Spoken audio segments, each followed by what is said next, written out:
اهلا بيكم في قناتي وفيديو جديد. النهارده هنعمل مع بعض الخبز بالحليب او العيش الفينو بالحليب باللبن يعني. بس قبل ما نبدا الفيديو اتمنى انكم تسمعوا الفيديو لاخره، لان اخر دقيقه في الفيديو انا هقول لكم على كل التريكات وكل الحركات اللي هتخلي العيش الفينو معاكي جميل قوي كده. شايفين؟ طري خالص وهش من جوه. شايفين هش خالص من جوه ازاي؟ شايفين عامل ازاي من جوه؟ جميل جدا جدا جدا. ويلا بينا نبدأ الفيديو على طول. اول حاجة هيكون معايا كوب ونص من الحليب او اللبن،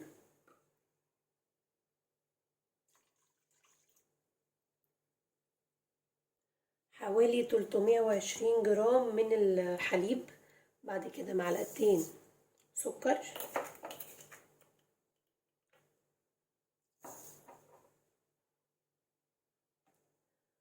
معلقة كبيرة خميرة فورية حوالي 10 جرام. هنخلطهم كويس ونقلبهم مع بعض الاول. اهم حاجة اتأكدي الاول بس ان السكر داب كويس.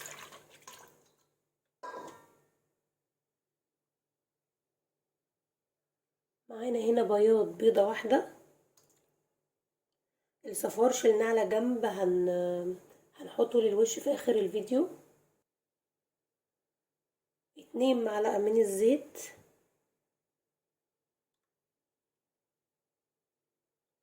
معلقة خل، معلقة صغيرة ملح. المعالق اللي فاتت كبيرة، المعلقة دي صغيرة. هنخلط المكونات مع بعض كويس، وهننزل بعد كده بالدقيق او الطحين بالتدريج، احنا مش عايزين ننزل عليه مرة واحدة.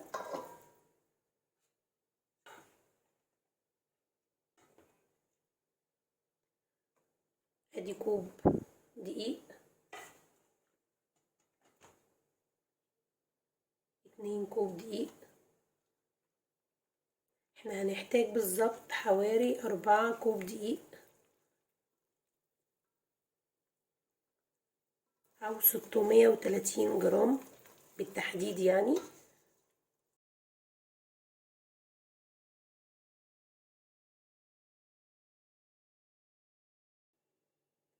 كده هبدأ احط نص الكوباية الرابعة، وهسيب النص التاني لو احتجت له هحطه. نبدأ بقى في المرحلة دي كده ان احنا نعجن بايدينا. لو عندك عجان هيكون افضل طبعا. حاليا انا محتاجة ان انا ازود الدقيق.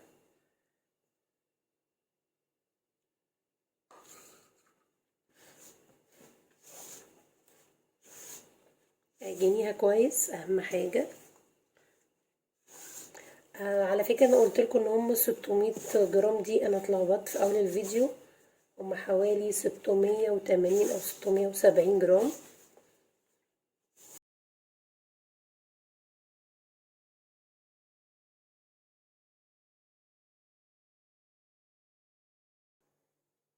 ده طبعا شكلها بعد ما قعدت حوالي 50 دقيقة.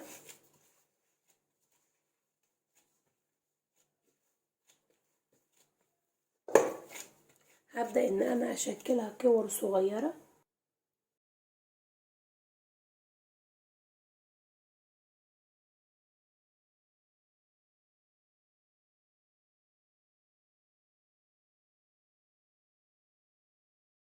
في حوالي 15 واحدة.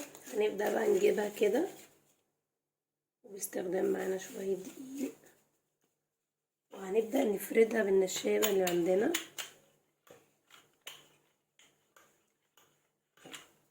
فردوها بس اهم حاجة بالطول.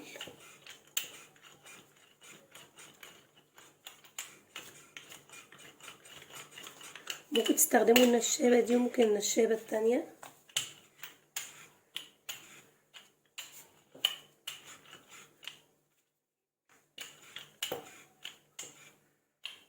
وبعد ما تبقى بالشكل ده معاكم هتبدأي تلفيها بالشكل ده كده.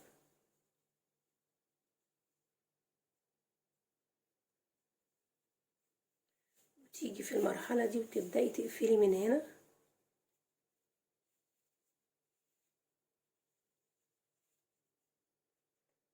وهنكون مجهزين معانا صاج هنا كده محطوط فيه ورق زبدة، وهبدأ ارص فيه العجين بتاعي. هجيب واحدة تانية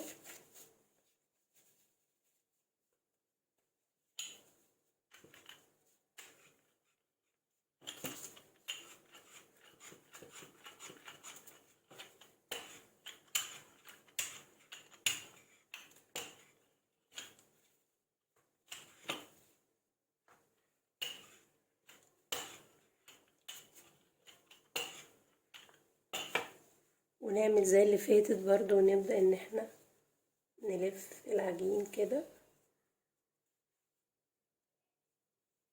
نيجي برضو من هنا ونبدأ نقفل العجين كويس. اهم حاجة وانتي بتحطيه في الصاج يكون في مسافة، لان احنا لسه هنسيبه يخمر تاني، عشان ما يلزقوش في بعض جامد قوي، فلازم تسيبي مسافة بينهم. هخلص الكمية كلها واوريكم شكلهم.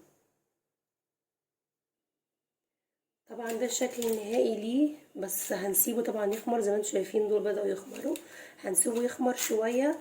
في الوقت ده هنشغل الفرن على درجة حرارة 200، واقول لكم بعد كده هنعمل ايه مع بعض. طبعا ده شكلها بعد ما خمرت. فاكرين صفار البيضة بتاع اول الفيديو؟ هنجيبها وهنحط عليها رشة نسكافيه، بس نسكافيه يكون بلاك. وهنجيب معانا بعد كده، يكون معايا هنا معلقة لبن، هضيفها على المكونات واخلطها مع بعض كويس.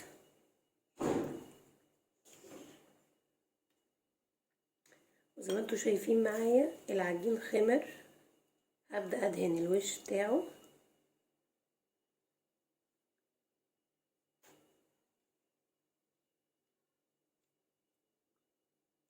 وزي ما قلنا احنا مجهزين الفرن على درجة حرارة 200، وهنشغل الفرن من فوق ومن تحت.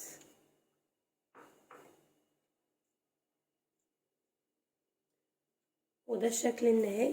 هدخله بقى الفرن لمدة 15 دقيقة، وهوريكم النتيجة النهائية بعد 15 دقيقة بالظبط.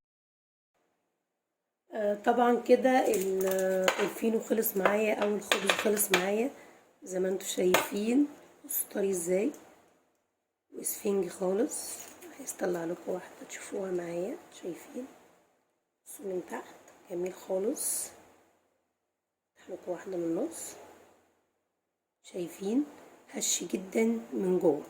دلوقتي بقى انا عايزه اقول لكم بعض اسرار وتريكات ان هو يطلع معاكي حلو قوي كده. اولا بيقعد حوالي مش 15 دقيقه، بيقعد حوالي 20 دقيقه. وقبل ما تقفلي عليه ب5 دقايق تشغلي الشوايه من فوق عشان يديكي اللون الحلو ده. انت هتشغلي اول 15 دقيقه من تحت بس، ومن فوق هتشغلي اخر حوالي 3 دقايق او دقيقتين بس لغايه ما ياخد الوش الجميل ده. التركايه التانية، اول ما يطلع من الفرن تغطيه بحاجه وترشي الاول وشه بشويه ميه باي بخاخه، بس ميه بسيطه خالص، لانه طبعا مش بيطلع طري كده عشان محدش يضحك عليكم. هو مش اول ما بيطلع بيبقى طري، هو بيبقى طالع ناشف. بتروحي رشه عليه رشه، ومش بقى ناشف من تحت، برش ناشف بس من على الوش شويه. بنديله رشه كده زي المخابز، طبعا دي من اسرار المخابز. بترشي عليه رشه ميه، وبعد كده بتغطيه حوالي 5 دقايق، بتلاقيه معاكي طري وجميل قوي كده.